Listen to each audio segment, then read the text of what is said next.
2014 മുതൽ ഇന്ത്യ ഭരിക്കുന്ന നരേന്ദ്രമോദി സർക്കാരിനെ വിറപ്പിക്കുകയാണ് കുറച്ച് പാർട്ടികൾ.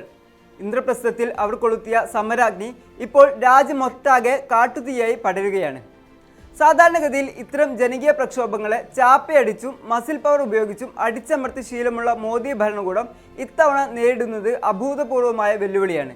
ഇത് ഇൻഡെപ്ത് പറയുന്ന അഭിപ്രായമല്ല, അന്താരാഷ്ട്ര മാധ്യമങ്ങൾ ഒരേ സ്വരത്തിൽ ചൂണ്ടിക്കാണിക്കുന്ന വസ്തുതയാണ്. New York times, BBC, financial times, the guardian തുടങ്ങി പ്രമുഖ മാധ്യമങ്ങളെല്ലാം ഒരേപോലെ പറയുന്നു CJP സമരം മോദിക്ക് കടുത്ത വെല്ലുവിളിയാണെന്ന്. വിശദമായി നോക്കാം. സ്വാഗതം ഇൻഡെപ്തിലേക്ക്.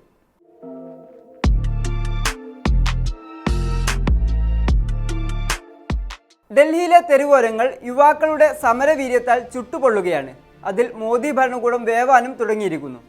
കഴിഞ്ഞ ദിവസം പുറത്തിറങ്ങിയ ന്യൂയോർക്ക് ടൈംസ് റിപ്പോർട്ട് ചെയ്തത് മോദി ഭരണകൂടം യുവാക്കളുടെ ഈ രോഷത്തെ നിസ്സാരമായി കാണരുത് എന്നാണ്. ശക്തനായ രാഷ്ട്രീയ നേതാവ് എന്ന മോദിയുടെ പ്രതിച്ഛായയ്ക്ക് ഈ സമരം വിള്ളൽ വീഴ്ത്താൻ സാധ്യതയുണ്ടെന്നും അമേരിക്കൻ മാധ്യമം പ്രവചിക്കുന്നു. ബ്രിട്ടീഷ് മാധ്യമമായ BBCക്കും സമാനമായ നിരീക്ഷണമാണുള്ളത്.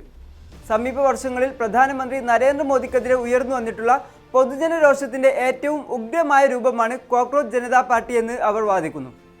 പോലീസുമായുള്ള ഏറ്റുമുട്ടലുകളിൽ പരിക്കേറ്റ പ്രതിഷേധക്കാർ പോലും തിരികെ സമരവേദിയിലേക്ക് മടങ്ങിയെത്തുന്നത് ഈ പ്രക്ഷോഭം കൂടുതൽ ശക്തി പ്രാപിക്കുന്നതിന്റെ സൂചനയായാണ് BBC വിലയിരുത്തുന്നത്. ദ ഫിനാൻഷ്യൽ ടൈംസിന്റെ കാര്യമെടുത്താൽ അടുത്ത കാലത്ത് ഡൽഹി കണ്ട ഏറ്റവും വലിയ പ്രതിഷേധമായാണ് CJPയുടെ മുന്നേറ്റത്തെ അവർ വിശേഷിപ്പിക്കുന്നത്. തലസ്ഥാനത്ത് തടിച്ചുകൂടിയ പ്രതിഷേധക്കാരുടെ എണ്ണം മോദി സർക്കാരിന് വലിയ രാഷ്ട്രീയ തലവേദനയാകുമെന്നാണ് അവരുടെ റിപ്പോർട്ട്.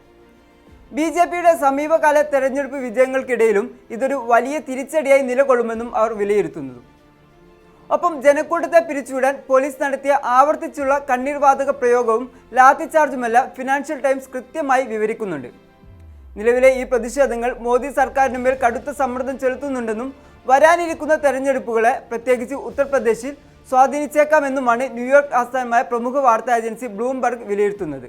2021 കർഷക പ്രക്ഷോഭത്തിന് ശേഷം തലസ്ഥാനം കണ്ട ഏറ്റവും വലിയ പ്രതിഷേധമാണ് ഇതെന്നും മോദി സർക്കാരിനെതിരെ ജനങ്ങൾക്കിടയിൽ വർദ്ധിച്ചു വരുന്ന അസംതൃപ്തിയുടെ സൂചനയാണിതെന്നും അവർ വ്യക്തമാക്കുന്നു. അധികാരത്തിലെത്തി ഇത്ര വർഷങ്ങൾക്കിടെ മോദി നേരിട്ട ഏറ്റവും വലിയ പ്രതിസന്ധികളിലൊന്നാണ് ഈ പാർട്ടികളുടെ പ്രതിഷേധം എന്നു തന്നെയാണ് വാൾസ്ട്രീറ്റ് ജേണലും വിശേഷിപ്പിക്കുന്നത്. ദ ഗാർഡിയനും ഇതേ അഭിപ്രായം പങ്കുവെക്കുന്നു. പ്രതിഷേധക്കാർക്ക് നേരെ പോലീസ് നടത്തിയ അതിക്രമങ്ങളെക്കുറിച്ചുള്ള ആരോപണങ്ങളും അവർ റിപ്പോർട്ടിലൂടെ കൃത്യമായി പുറത്തു കൊണ്ടുവരുന്നുണ്ട്. അന്താരാഷ്ട്ര മാധ്യമങ്ങൾ ഈ പ്രതിഷേധങ്ങളെക്കുറിച്ച് റിപ്പോർട്ട് ചെയ്തു എന്നത് മാത്രമല്ല ഇവിടെ പ്രധാനം.